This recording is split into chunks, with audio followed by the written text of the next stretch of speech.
Hey everyone, welcome to session 56 of the Behavioral Observations podcast. Boy, am I excited to share this wide-ranging conversation I had with Dr. Andy Bondy of PECS fame. We talked about all sorts of things. He gave us a laundry list of resources, which will all be located at behavioralobservations.com. So the session notes are chock full of many of the studies that we talked about. We tried to incorporate some listener questions, but in all honesty, I got over 20 questions, and I thought trying to fit them all in would take away from the conversation. So I think what I'll do instead is maybe see if I can get Andy back and do a full-on Q&A episode. So if something piques your interest during this episode, feel free to write in. You can comment on the show notes page itself or reach me on social media. And on most platforms, I am at Behavioral Observations. Before getting to our conversation, I do want to say thank you to our sponsors of today's episode. And those would be HRIC of Colorado and Clinical Behavior Analysis of Kentucky. We'll be hearing a little bit more from them later. And I also want to put in just a general plug. And if you're in the New England area on September 22nd, it is the New Hampshire ABA Conference. And it's been a conference I've really enjoyed both as an attendee and as a volunteer.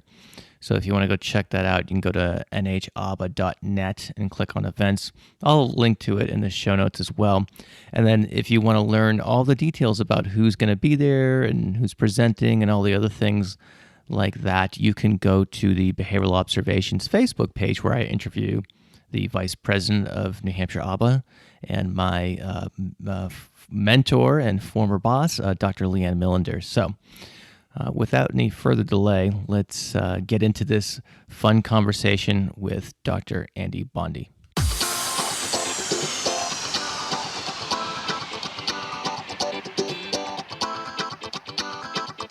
Welcome to the Behavioral Observations podcast, stimulating talk for today's behavior analysts. Now here's your host, Matt Sikoria.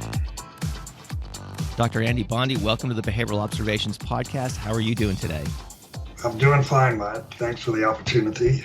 Well, I think we need to thank Lexi, right? Your daughter? This is true. You want to tell us how that referral came about?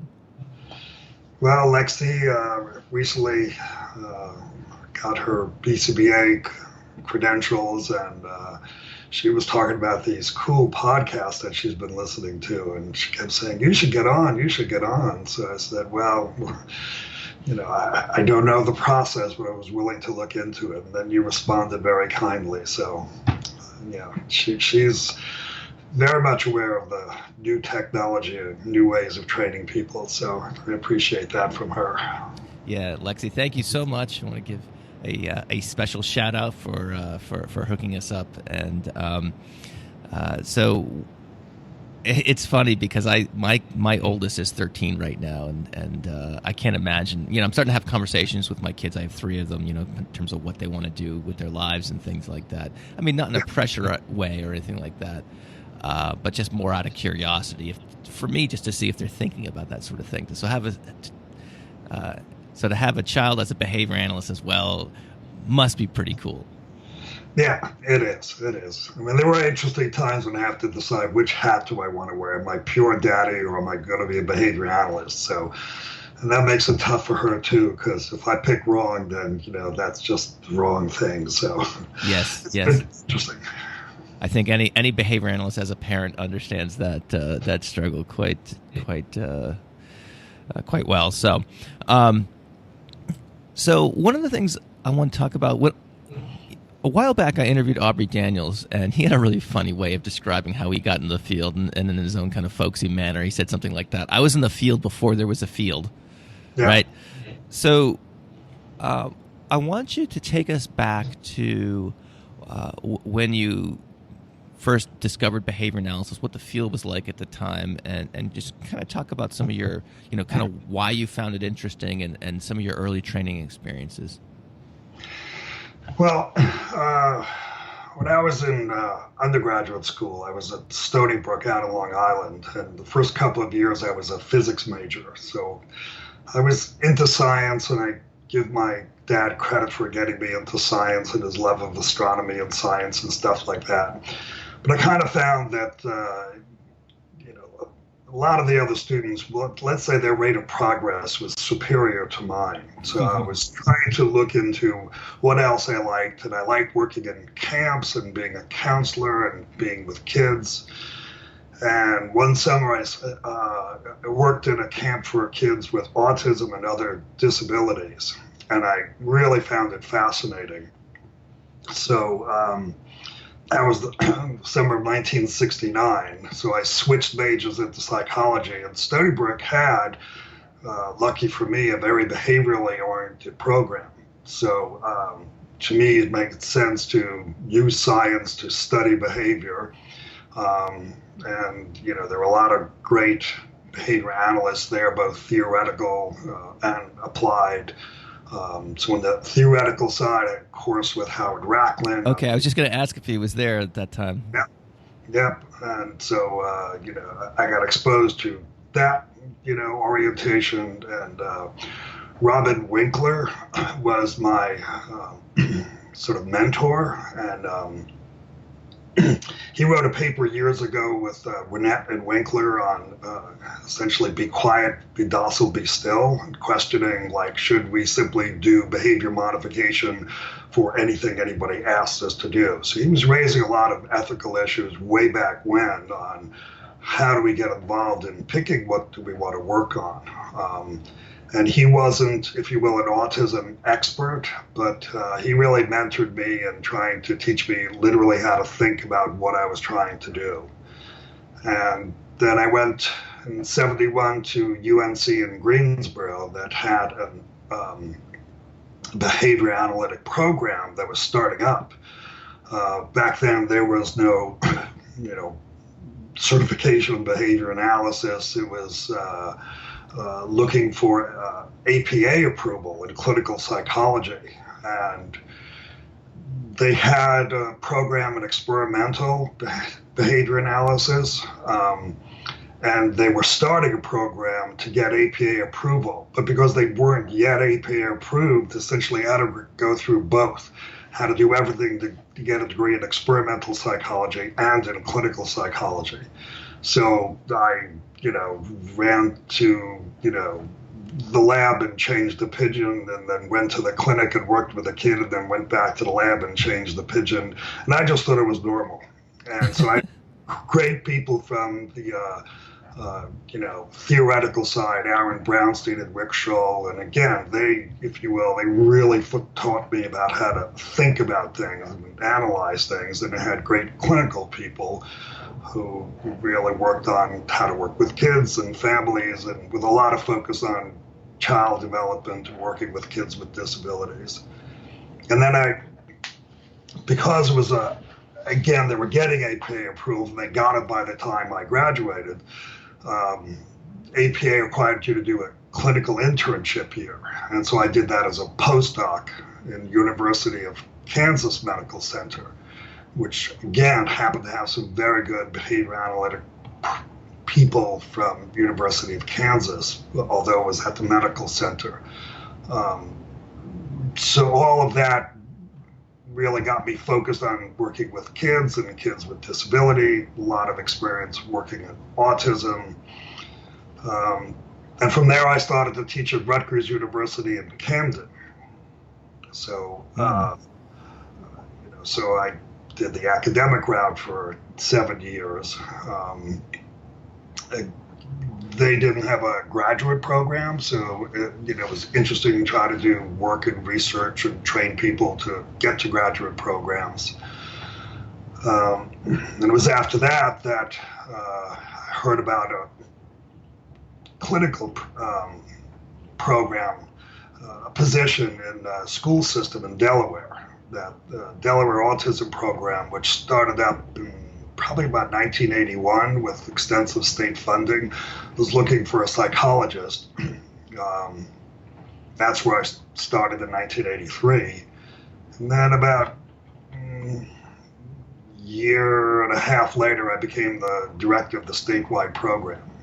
And stayed there for about 14 years. Can you just take a minute to kind of describe what the Delaware Autism Program, what their mission was, what their scope was, and things like that? Well, it's really interesting because Delaware, it's a very small state. There's only about 1 million people. If you will, a small group of families can have a big impact on the legislative process. And there were some parents who were very worried about the level of service and what could be done, and got the state to agree to create a program which was essentially a year-round public school program with very good staff ratios. They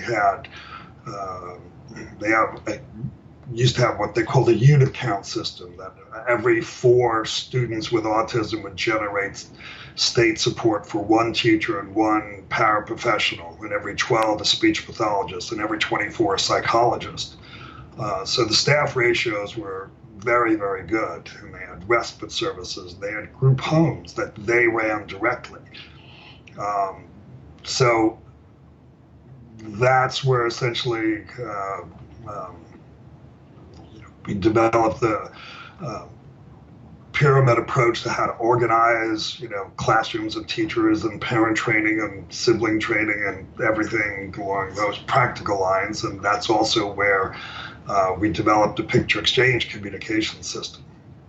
So it was real interesting because it's a public school setting with a public school mentality, and yet it was run more like what you would see in a lot of private programs.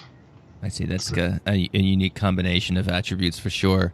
And I spent some of my formative years in Delaware, so I can understand how the small nature or the small stature of the state would allow that organizational process to kind of take place. So, so you alluded to starting the PECS system. Tell us the story of when you first started. What was the first exchange like? Almost literally. If you remember exactly, literally, or how did you come to kind of develop it? And so take us back way, way, way to the early part of the idea, if you will. Well, we had, as I said, funding for a number of speech pathologists who were very traditionally trained. One of them at the time, her name then was Lori Ryan, and she had been to North Carolina and had some teach background and training, and we were working on sort of the traditional ABA approaches to getting speech going. But as you know, with some kids, getting the imitative repertoire and everything is just really tough and slow for some kids. And we had looked at trying to do sign, and I was already, well versed and did some research, based on Skinner's verbal behavior. So I'm trying to teach the speech pathologists and teachers about verbal behavior, which was a fun process. And then we're trying to use pictures. And at that point, all picture systems, and this is like about 1985, are picture point systems. Pictures statically placed on a board with many pictures on it, the board, and the kids taught to point to it. And Lori was working with a youngster who he didn't have any, vocal skills, and we were trying to work on, getting vocal repertoire and imitation going. Did not have enough imitative skills to really help with sign language, and he was very young, so forming signs neatly was really a challenge. So she was doing some picture systems, but he also had these interesting things. He liked tapping on things. So there are times he'd be tapping on the book and she would think, oh, he's asking for something, and he'd get upset because she was interfering with him tapping. And there were times he'd be tapping and looking, someplace else, and well, does he really want to think he's tapping on, or is he looking at something else? And so she called me in and said, just come. And I said, well, let me just see what you're doing. And it was a bit fortuitous. I'm just sitting there watching her work, and I'm sitting behind him. And we just, again, his behaviors were, a bit of a mess. So, we tried to, let's simplify things. Let's have a single picture, and so we're not even starting with a choice of, how highly reinforcing item. And again, just trying to get him to focus on the picture was difficult. So I was sitting behind him, but instead of like just tapping it, I just happened to help him hand it over and give it to her. And then very quickly, because I was sitting behind him, got rid of my assistance, and there he was doing an independent exchange. And Lori and I look at each other, oh, this is really cool, because now he was independently giving her the picture for the little toy cars that he really, really liked. And that was really, the light went off when I was realizing, oh, he's doing something to you now. It's not just about the picture and the item. It's about verbal behavior, which means do something to a listener who then provides reinforcement. And so Lori is a very creative person, and she kind of took this and started trying it out with some other kids, and we would then talk about teaching strategies and realize, oh, let's get the kid interacting first and then we'll work on discrimination later. We started to, I've always believed in working on generalization very early, not mastery and then generalization. So we started to realize, oh, you got to get different people in, different reinforcers, different settings and pictures going. And then one day Lori actually comes in and kind of goes, I'm trying to get him to use more than one picture. And she shows me what's essentially a sentence strip. So Lori invented the sentence strip, but then okay, how do we teach kids to put pictures on this thing? And so it was this interesting back and forth between, clinically creative ideas to expand the repertoire, with me focusing on, okay, so what's the best teaching strategy to get this skill going in quickly and efficiently? So, it took several years to develop all the steps. Essentially, my line is the kids taught us how to do PECS. We just teach everybody else what the kids taught us. That's awesome. So take me from there into the subsequent phases, if you will, and so how long did it take you guys to, start, so it sounds like you described, what most people who've been through the PECS training would refer to as phase one, right, yeah, of independent exchanges. And then you got some generalization across different people, materials, etc. What was the so how long did it take you to kind of develop the phase two, and then from there jumping into discrimination amongst pictures on a particular board, etc. Because I just to kind of set the context for this, when I first I think I did a 2-day PECS workshop back in 2003 or 2004, and it was amazing how systematized everything was, right? Yeah. And so obviously, I'm sure it didn't start that way. So, how did that kind of shake out? We didn't wake up one morning and go, we need a new communication system. Let's develop PECS. Sure. It starts off as, single questions for individual kids, like with this one kid, can I get him to use a picture and engage in verbal behavior? What's that going to look like? Oh, do something to somebody else. And okay, then again, generalization means different people, different places, different reinforces, distance. People aren't going to sit in front of them all the time. The picture won't be in front of them. And then the issue of discrimination. And I admit, my first thought was, oh, everybody, knows how to teach discrimination until I realized that's just not true. And, so there was a science about how to teach discrimination. So we had to become very systematic about that. And then again, as I said, trying to move from, the initial request to getting kids to tact and comment with pictures. How are we going to change the functional use of the picture? Well, that involved different contingencies, and thinking about how typically developing kids do it with tone and voice changes. So what would be the equivalent of the autoclitic tone of voice indicating am I manding or tacting for a speaking child? So all those things got built in sort of kid by kid, not we have the image of the whole system and then let's go try it out kid kid by kid. It was the other way around. How do I solve this immediate problem of this child? And then, okay, will this strategy help another child achieve it? So we started realizing, for example, that two-person prompt strategy was just the quickest way to do it, that one person kind of could do it, but then we would see some kids kind of get stuck, and people were, offering a reinforcer with one hand and trying to prompt with the other hand, and the kid was like, well, which one am I supposed to respond to? And by separating the source of the prompt from the source of the reinforcement, things seem to go much more quickly for other kids. We can get phase one going in a few minutes with a lot of kids. So why risk, slower steps? But the real part of the organization, Matt, comes it's like a lot of people say, you don't really know something until you try to teach it. Uh-huh. So, people, were realizing what was happening, and you want to present something at a conference, and then, well, how are we going to talk about it? So it was because we started trying to go to conferences and present to people who weren't watching us do things that, well, let's call this phase one.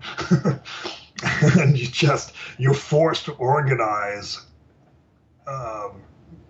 your verbal behavior about what you're doing because you're trying to engage people who aren't there to see it.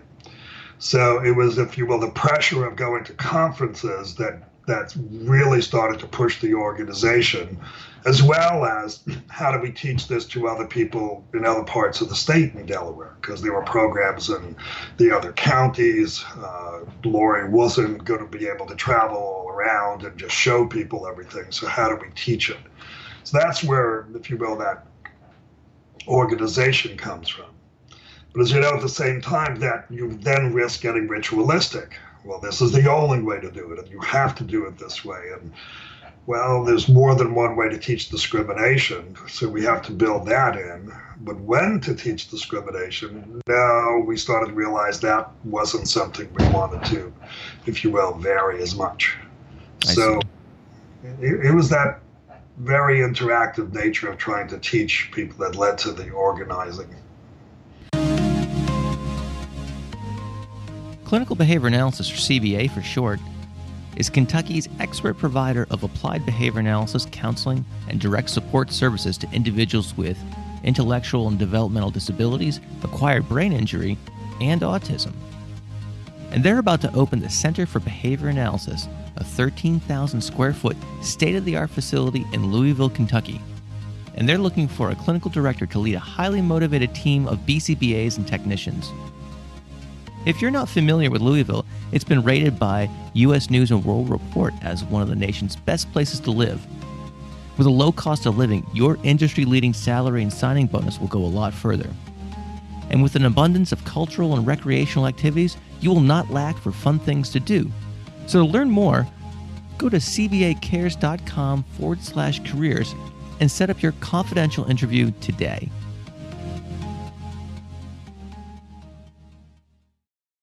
So what are some common mistakes that people make when starting a PECS treatment, intervention, or program, or whatever you want to call it? Well, I think the most common one is that people get focused on the picture and thus think the kid needs to understand what the picture means before they can use the picture.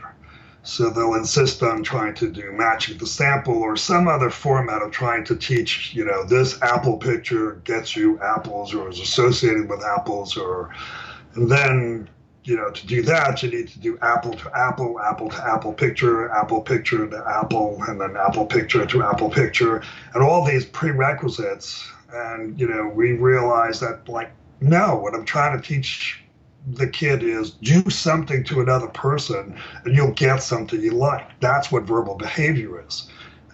When kids, essentially, when we think about typically developing kids, they learn to communicate with mom and dad long before they can say individual words. Okay, so if you will, what we're trying to do is teach kids engage in verbal behavior, and then we're going to teach you, by the way, the meaning of the particular pictures. And I think that's one of the biggest mistakes. People are over focusing on the pictures.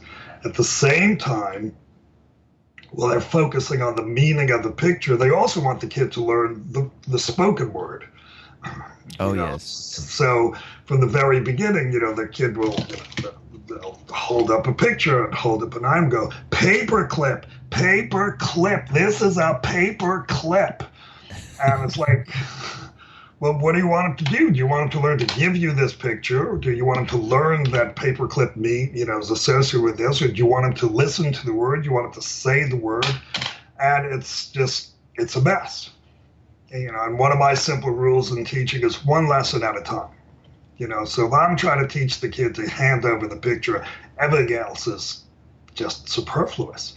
I cannot have any expectations on, that he learns to do something with his voice at the same time that he's trying to learn what to do with this picture.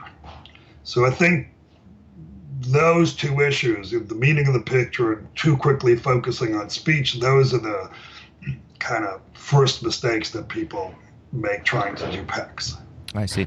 Now, do you, in, say, consultation circumstances, I see this all the time, that people say, oh, we're doing PECS, and there's just a mishmash of pictures jammed into a book, or there's, they're referring to what's essentially a visual schedule. Yes. Are there specific strategies for re-educating, if you will, or helping people out in those specific circumstances that you've found? Because I think a lot of listeners are going to be nodding in agreement with what you're saying. Oh, I see that all the time, yada yada yada. But I think one of the cool things about PECS is that it's transcended behavior analysis, and you see it all over the place. Perhaps a risk of that is people kind of using it in such a way in which it wasn't designed and things like that. And so people might have quite a bit of learning history using these systems erroneously. What have you found to be effective in terms of remediating some of those bad habits amongst teachers, paraprofessionals, speech therapists, etc.? Well, I mean, there are a lot of studies that are showing that the protocol in its sequence is effective, and there are other studies showing that you can train people to implement the protocol, including the sequence and the error correction strategies for both paraprofessionals, parents, group home workers, and the sequence is you need to provide some basic training, kind of training, and when we offer workshops, it's organized around the manual that we published in 2002, and then you need to provide feedback. Training in and of itself will help some people, but behavioral skills packages always involve, well, let me see what you're doing and give you feedback on what you're actually doing. PECS, I'm sorry, it's like learning to ride a bicycle, or learning to dance. You could talk about it, you could watch it, and, you're not going to learn anything until you start actually doing it and getting feedback on what you're actually doing. So, again, I think the risk is a lot of people kind of go, oh, it's using pictures, and, oh, I know how to teach pictures. And then they'll use, very ineffective strategies. And put pictures on boards and choice boards and schedules. And yes, there are a lot of other uses of pictures, even in a communication context, but PECS is a particular protocol to teach kids to engage in verbal behavior, which is different than teaching kids to respond to pictures as the listener, which is what is going on in the schedule. Got it. So, one of the listeners, or a couple listeners actually wrote into me when they heard I was going to interview you, and talked about a talk you gave out at the Cambridge Center in California on prompt dependency, and they said it was mind-blowing.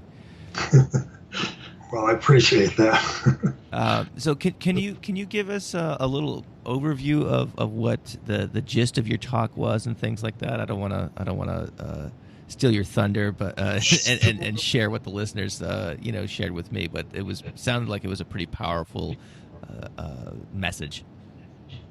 Well, I'll back it up. Prompt dependency is part of the talk. It really is talking about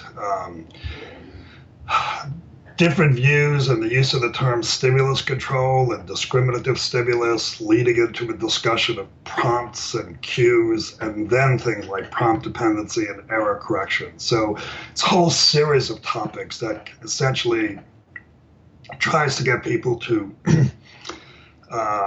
be more consistent with the language that we have developed as a field. So essentially the talk essentially tries to start off with definitions and discussions about stimulus control and discriminative stimuli. Those developed in laboratory situations. When Skinner started working and studying operant behavior and looking at which behaviors were influenced by consequences, very quickly started to manipulate certain antecedents, certain stimuli, and that's where the language of discriminative stimulus and stimulus control derived. Then people try to take those ideas and walk into a clinical situation, and everything changes because the real world is just a lot messier than the laboratory, which is why we create a laboratory situation. And to me, the real focus is, think of all the teaching strategies Skinner used to try to get a pigeon to peck a key and look at things like schedules and reinforcement. All those rely upon shaping. Nobody physically touches the pigeon. Nobody's trying to help the pigeon. No one's talking to the pigeon, gesturing to the pigeon. No one gets in and models how to peck a key. You shape the behavior, okay? And what happens in a clinical situation? Well, understandably, we try to be helpful. I'm going to try to help Matt pick up the pencil. Well, I could sit there and shape Matt to pick up the pencil, but why wait that long? I'm just going to put my hand over his hand and we'll pick it up together, or I'll point to the pencil, or I'll even say, Matt, pick up the pencil. And all of a sudden we have all these prompts. But the issue is prompts were never defined in the laboratory. Prompts derive from a situation in which people are trying to help. And so you look at definitions of prompt and cue in the literature, and to me, it's a mess. People use it literally interchangeably. So one of the things I suggest is let's simply, define a prompt as anything I do to help a learner perform a task. That's a prompt, anything. And then the cues, we're going to call those the parts of the environment that should come to control the behavior. So most lessons are, I need to figure out, how do I help Matt? What's a prompt? And then how do I stop helping Matt? How do I get rid of the prompt? Because if I get rid of the prompt, then Matt is, quote, independent, meaning he's now responding to things in the environment. And by the way, things in the environment could also be things that people are doing, like talking and asking questions and social stuff. So I don't mean if you will, the physical non-person environment. I really mean the environment relative to the learner's perspective. So that try to sort of simplify, in my opinion, what is a prompt and what is a cue. Then that leads to a discussion about, well, we know that reinforcers are defined only in relationship to a behavior, right? The reinforcer is only identified if you spot the change in the behavior. And we don't have discussions about, well, is a hug a better reinforcer than a kiss?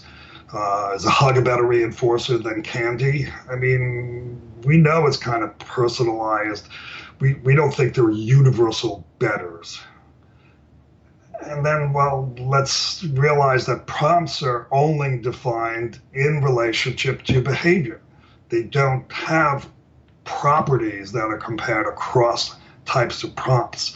So for example, if I'm trying to fade a prompt, I can measure properties of an individual prompt, a physical prompt. I can measure the force I'm using, the distance I'm doing, the spot on the body. I can measure those things with very specific instruments. If it's a vocal prompt, I can measure the volume, the length, the duration. All those things I can measure. But then you have people talking about things like the intrusiveness of the prompt, the restrictive prompt. This prompt is more restrictive than that one, or it's more natural, and guess what? You cannot measure those properties in the prompt itself. We don't have an intrusivometer. Mm-hmm. If you will, those are in the eye of the beholder, not the thing beheld. Those simply do not exist. So trying to measure across 2 dimensions the physical distance that I move and the volume that I drop, there is no common measurement. There is nothing in the physical world that you can measure that would compare those 2 dimensions. And yet people continue to try to do those things. So that's one of the issues I try to get people to understand. There is no intrusiveness in the nature of a prompt because it's defined in regard to behavior, not in and of itself. Then when you get to things like prompt dependency, what I try to do is take people to go find it in the literature. Go find me a study that demonstrates the development of prompt dependency. I can't find it, and I've been asking people around the world. And then when you even try to look at what's the definition of prompt dependency, I have some demonstrations where you look at a series of studies that kind of drifts into nothing. People cite studies, oh, here's where prompt dependency comes from. Then you actually read that study, and they never use the word prompt dependency. So it's one of those words where everybody knows it, everybody has seen it. If you look at the experimental literature, you can't find it. Not in terms of this is how it develops, this is what it actually means. And then you have the other part of the talk deals with things like prompt hierarchies. Again, if you believe that things are intrusive, you could switch from prompt A to prompt B because you think it's easier to get rid of B. But then, okay, so then my question is, tell me the study where any particular prompt is universally shown to be easier or harder to get rid of than any other particular prompt. Doesn't exist. Right, yeah, you can play the crickets, right? You could do that with, like Matt does better with this prompt than that prompt. You could individualize it, if you will. But there is no universal verbal prompts are harder to get rid of than physical prompts. Like, no, there are research studies showing this is how you get rid of a vocal prompt. This is how you get rid of a physical prompt. And so when I switch from A to B or B to C or C to D, guess what? I still have to get rid of B, C, or D. Sure. So my suggestion, it's not that, there aren't publications showing that prompt hierarchies work, but why? What's the basis of them? My suggestion is, why don't we make life simple? If you have found that prompt A is effective, get rid of it. You can use time delay, you can use fading. But the moment you switch to B, guess what? You now have to get rid of B. And you can't prove that B really is easier to get rid of than A, not in a universal fashion. So I try to get people to kind of think these things, if you will, all the way through and try to be logical and rational about things. It also, I think, helps, keep life simple. To me, has been a pretty good training tool. If I can make the decisions simpler for teachers and teams, then I'm probably going to get more reliability across the team in implementing that strategy. So I'm trying to get a group of people to, do a prompt hierarchy across 3 or 4 or 5 prompts versus time delay. Like where do you think you're going to get more staff consistency? So these are the kind of questions I'm trying to get people to think about. Why are we, talking about things? Just because it's historical doesn't mean it's a good way to do it. Yeah, well, there's certainly a lot of folklore in our world, right? In terms of things handed down, in non-experimental contexts. So is the point of this to call for more research in this area, or to raise awareness amongst clinicians, or just having practitioners be more clean, if you will, with their language? Is all of the above? I think it does.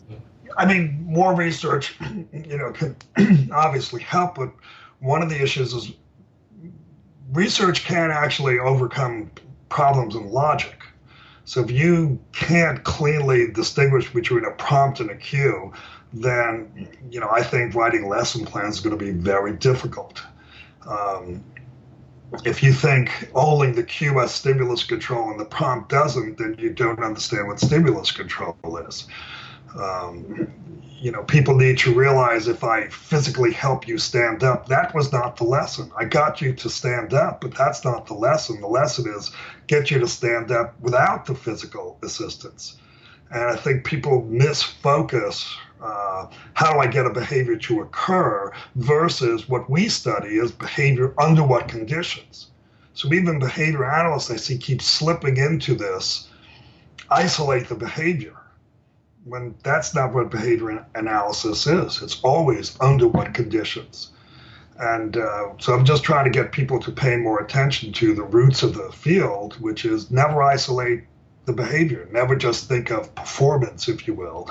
It's always the conditions that define what we're trying to study.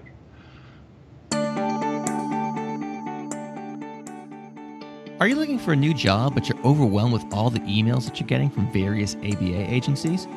What if there was someone who was in your corner and could help you find the perfect job placement? Well, that person exists.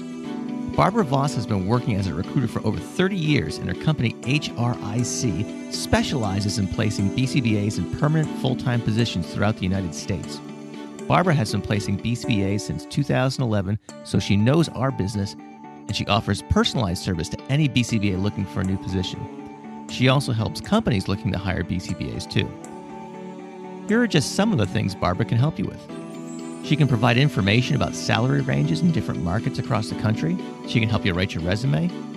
She can coordinate and prepare you for the interview process, and even help negotiate the right salary for you.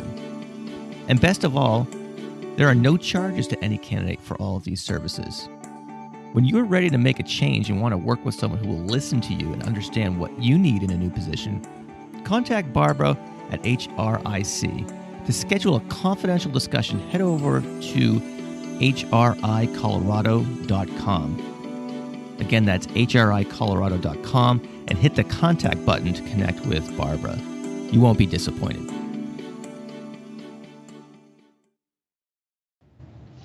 So I had a bunch of questions from listeners about varying forms of communication for individuals who, need assistance with that in one way, shape, or form. Yep.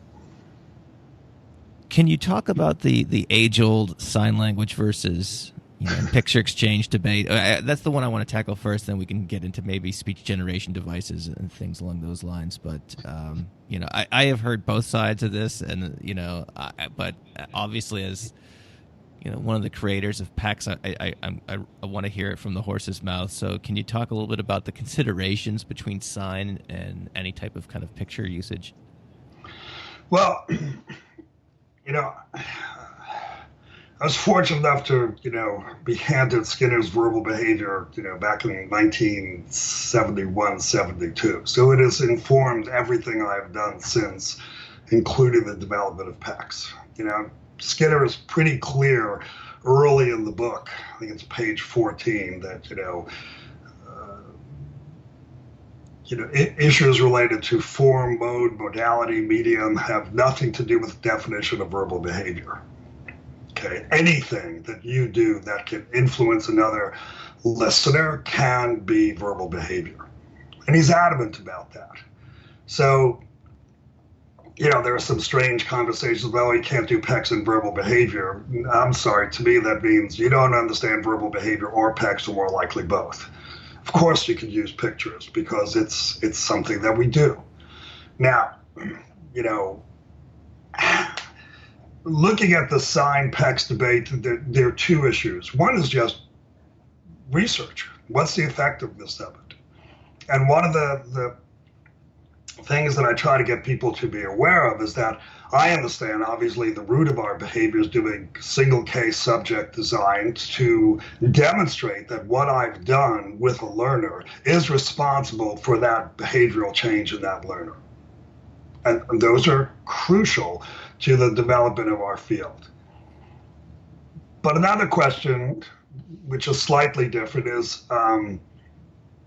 what's my goal when I'm working with a child? He comes in, he's 2, 3 years old. She doesn't speak. She doesn't have any verbal behavior at all. What's my goal?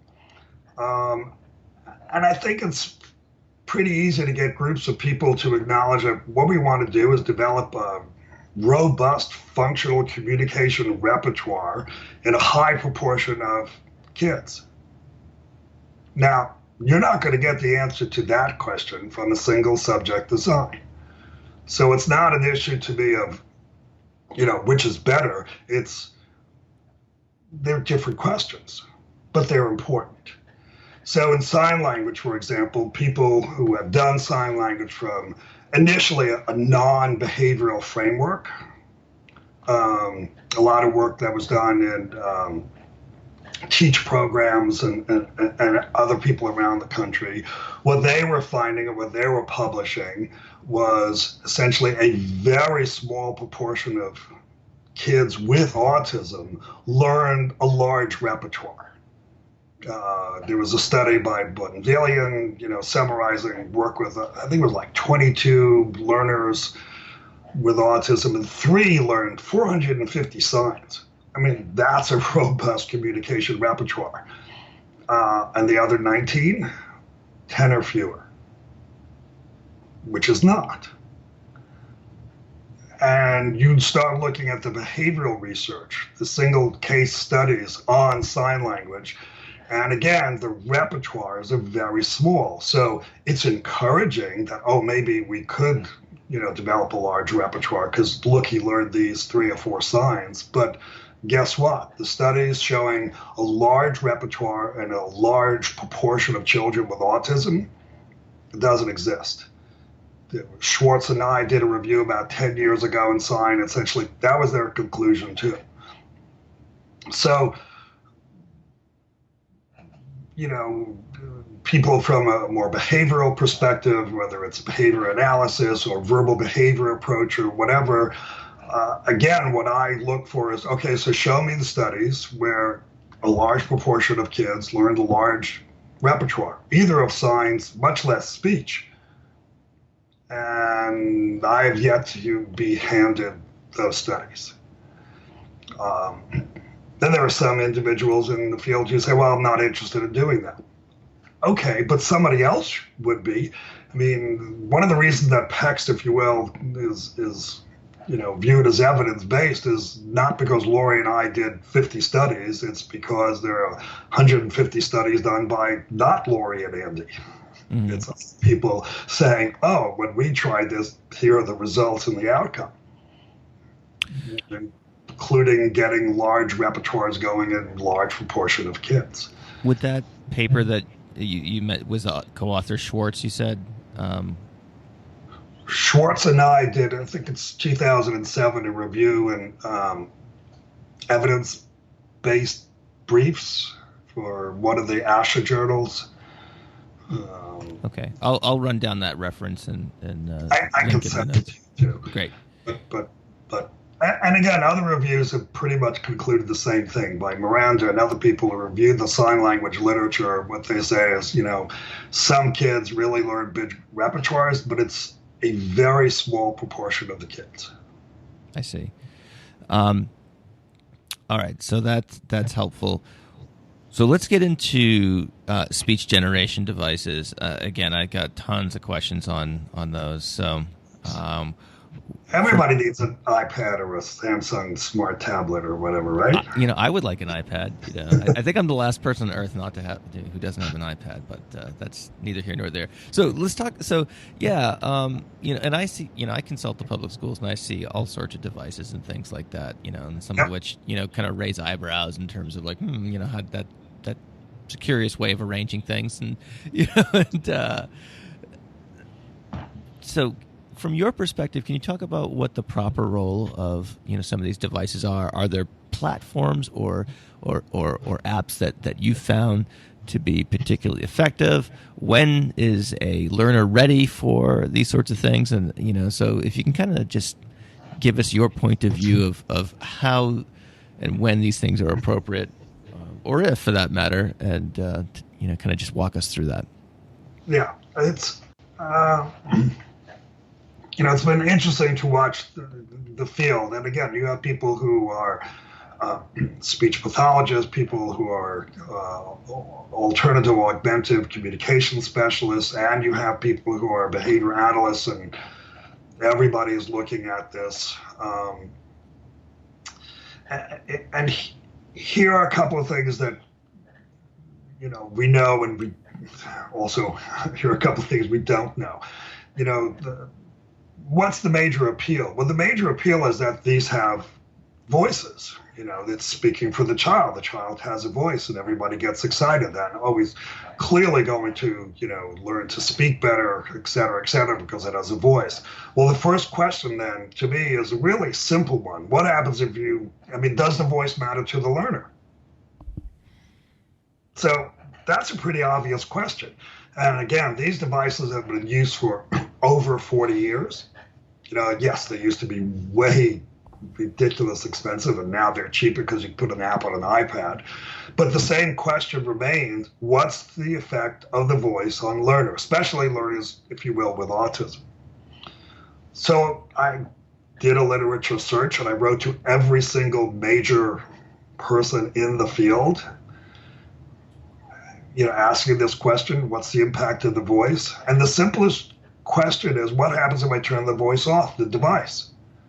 If it mattered to the kid, you would see behavioral changes, either in acquisition or ongoing use or vocalization. I could find only 2 examples where somebody turned off the voice and compared voice off to voice on. 2 studies in 40 years. Guess what? No impact. Really? So right now, the idea that these voices have a behavioral impact either on acquisition of the device or vocalization on the child's part, I can find no evidence of it.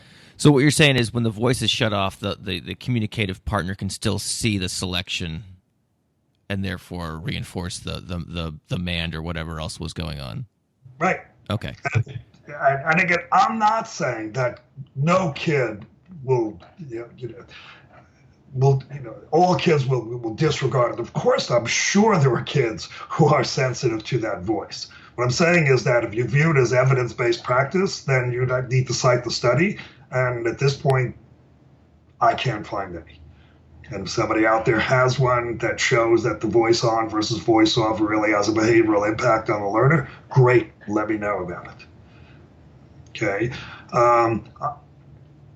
I can't find evidence that the kid has actually, all kids, we hear the noise coming out of the device as a voice. We respond to it as if it were verbal behavior.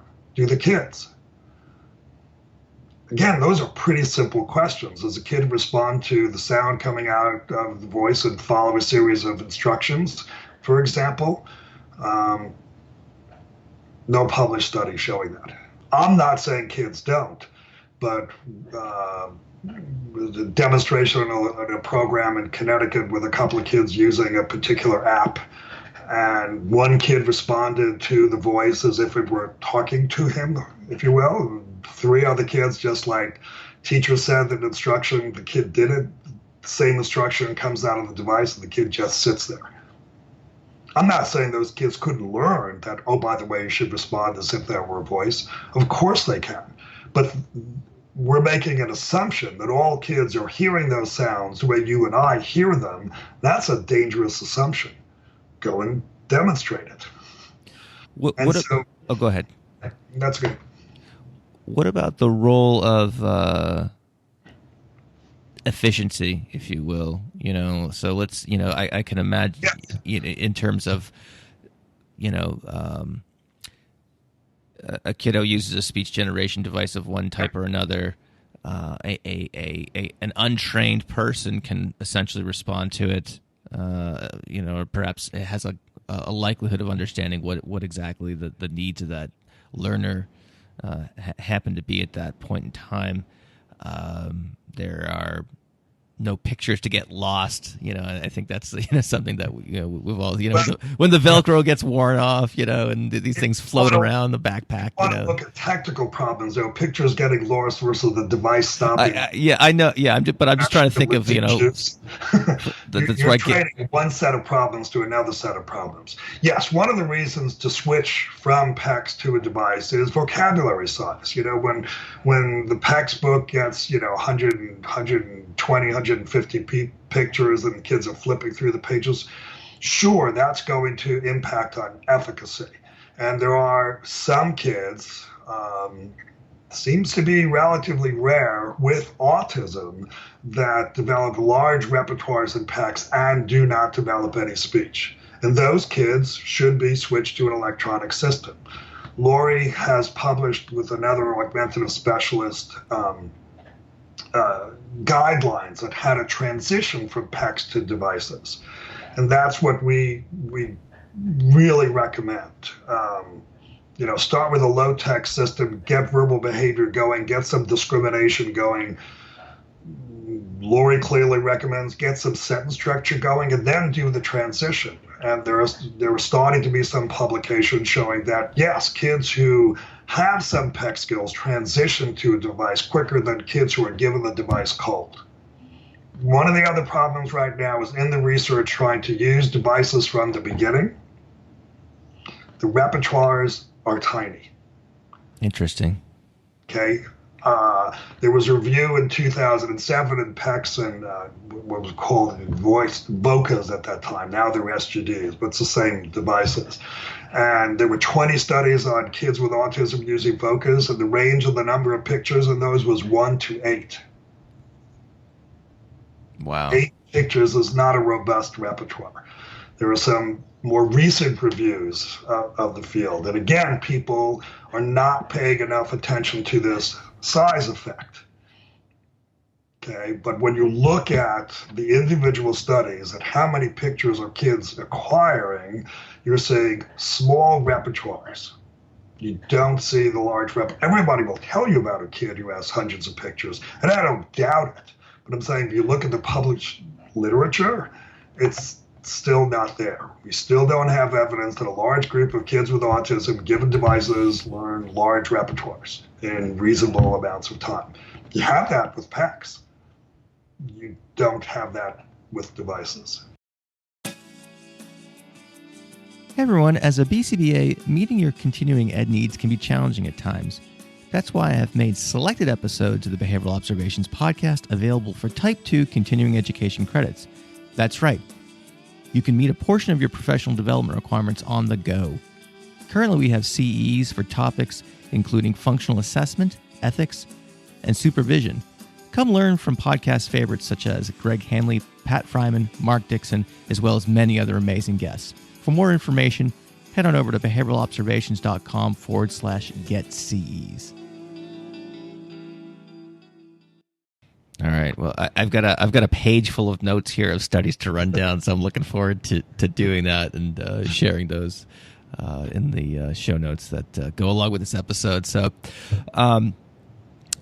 talk about for a second the role of, I guess, PECS. One of the things I think that kind of delayed us, most of it was mine in terms of getting this interview scheduled. But I know you were doing some extensive traveling, and you go all over the place. So can you talk about PECS as its reach, globally, if you will? And it's funny because when I just put in like PECS.com into my browser and it redirected me to select the country, and so I think that's a sign that you're big, right? So if you could talk about the organization and its reach and things like that for a minute, that would be pretty cool. Well, Lori and I. When I stepped away from Delaware, Lori and I should update everybody. After Lori and I met working there together, many years later, I got very lucky and Lori agreed to marry me. So Lori is my work partner and my life partner. So I'm just a very lucky guy. So we started the company clearly thinking, well, we'll do some training in the United States. And almost 20 years ago, somebody in England said, "Oh, come do training in England." And lawyers like, "Oh, let's go to England." Um, Now we have offices in 15 countries. And the manual has been translated to 15 different languages. And over the 20 years, there are about 350,000 copies of the PECS manual around the world in those 15 languages. So the impact's pretty big. We do, workshops in PECS and the pyramid approach and behavior and all those fun things. And, there are, many, many, many thousands of people. It's over 30,000 people went to workshops. So there's a lot of coordinated work for us. How do we get people to make sure the quality of what we're doing and, quality in all these countries is up there? One of the reasons I think it works that way is because the kids are the kids.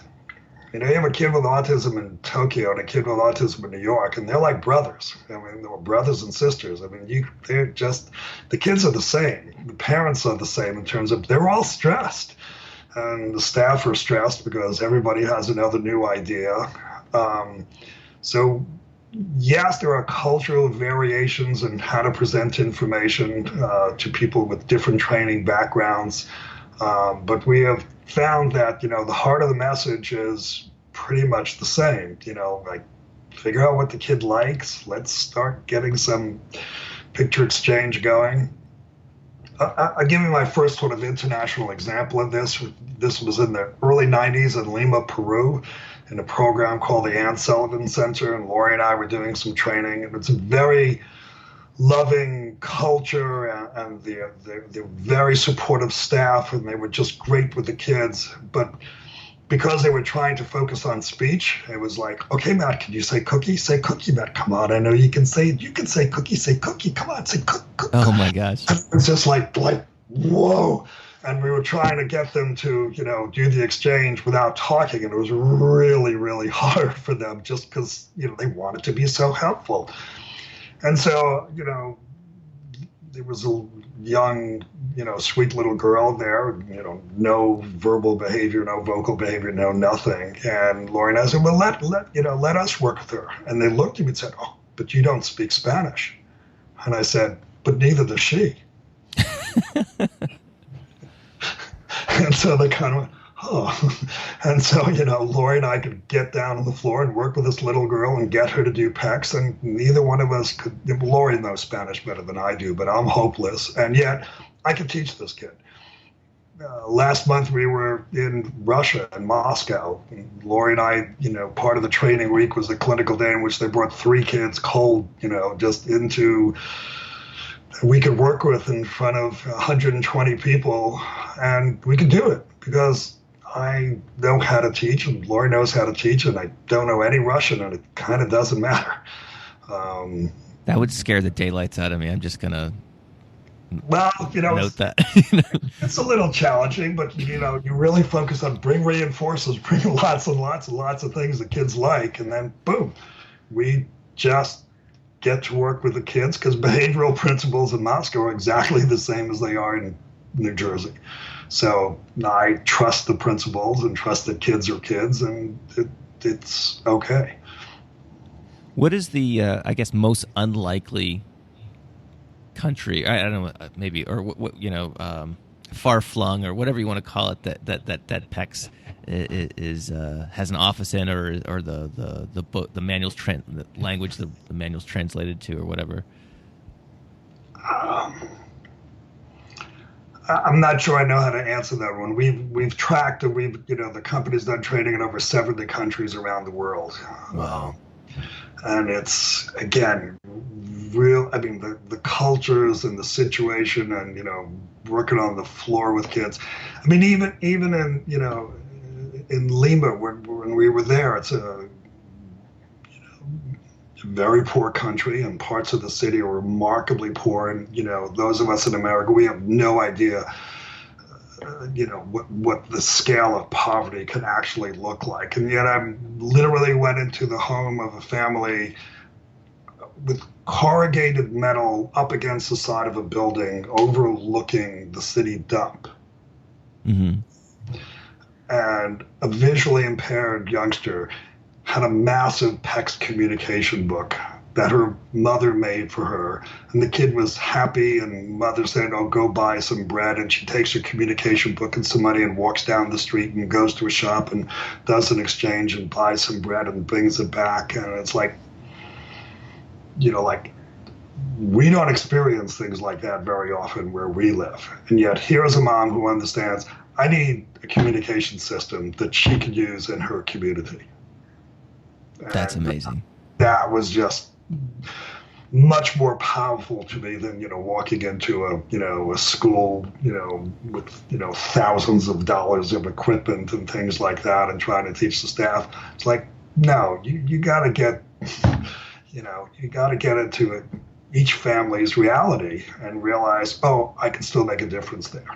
And they loved it. They wanted those kids to learn just as much as any other mother or father wants their kid to learn.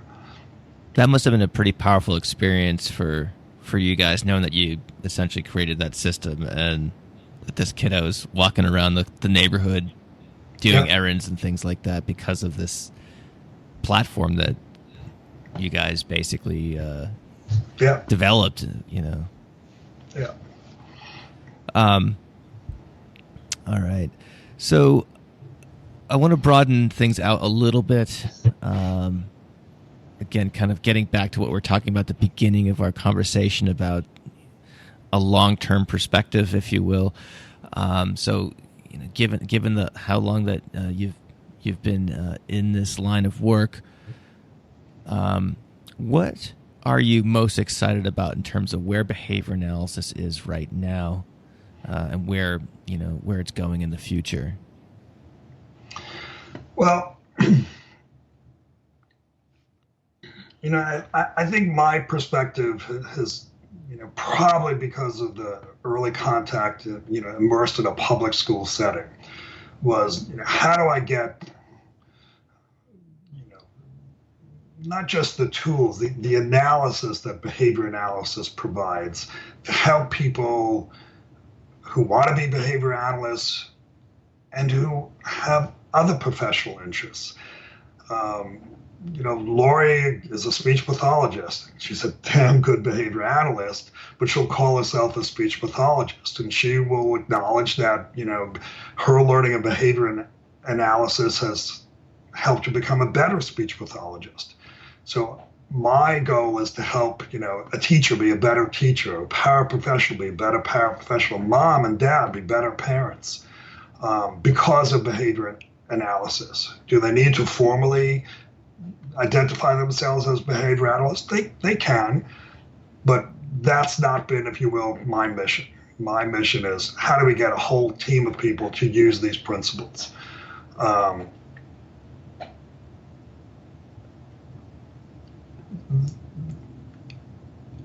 My experience in classroom settings is, how do I get the whole team to, if you will, act like I would like them when I'm not there? It's one thing to get people to do things while you're standing in front of them, but I'm going to walk out of the room. How do I assure that when I walk out of the room, they're still teaching effectively, analyzing things, using data, not just taking data? So that's what we've been trying to focus on. How do we get these large-scale changes in groups and organizations going? Of course, we have to be able to do it on an individual level as well. What I'm seeing in some places, though, is that the view of behavior analysis in some other countries when it first goes in is almost to provide it in isolation. Get kids in either in an in-home program or a clinic setting. And it's, again, more controllable, if you will, but I think the impact is less. That is, sure, I want to help the individual child, but that individual child has to integrate into these other groups, both in schools and the community. How do we do that? So I would like to see, if you will, behavior analysis continue to try to have that more of a network impact rather than, not rather than essentially expanding from the focus on the individual and in a very controlled situation. Okay, so that's one side of the coin. The other side of the coin is what concerns do you have for the field, moving forward? Just again based on the depth and breadth of experience that you've had as a practitioner, a business owner, a consultant, and so forth. Well, there are two trends that I think that I'm concerned about. One relates to essentially the interpretation of what behavior analysis is, trying to get parents to buy into it, and then the research issue of trying to get insurance to pay for it. What is it that people are paying for? I think in the field we have one perspective of what behavior analysis is. I think the perspective is different outside of the field. Outside of the field, I think it gets simplified into, one-on-one training. That if I do one-on-one training and I do this thing that people call a discrete trial, and I do a lot of that, then we're going to get better. And I think we have to remember that the one-on-one stuff that's evidence-based, occurs in the first year with very young kids. I literally am not aware of a study with kids who are 6, 7, 8, 9, 12, 15, where one-on-one is decidedly better than other applications of behavior analysis. And yet this has become, if you will, the interpretation. So kids are getting, I think, a package which is probably not as effective as other strategies that we have. That is, continuing one-on-one at a certain point, I think, is to the kid's disadvantage because he needs to function in a group, in society, and we have strategies to do that. And I think people are, in some places, are kind of turning away from that because they can get funding for it. So that relates to the second issue, is that there's a lot of money to be made. When I started in this field, no one was going into the field because, we're going to make a good salary and, be well off. It was like you wanted to help kids and, if you made a living, that would be great. But what I'm seeing in a lot of places is there's enormous money. Money provides contingencies, quite frankly, that are not aligned with the best for the learner. And I'll leave it that broad. That we have to remain aware of what those contingencies do to people.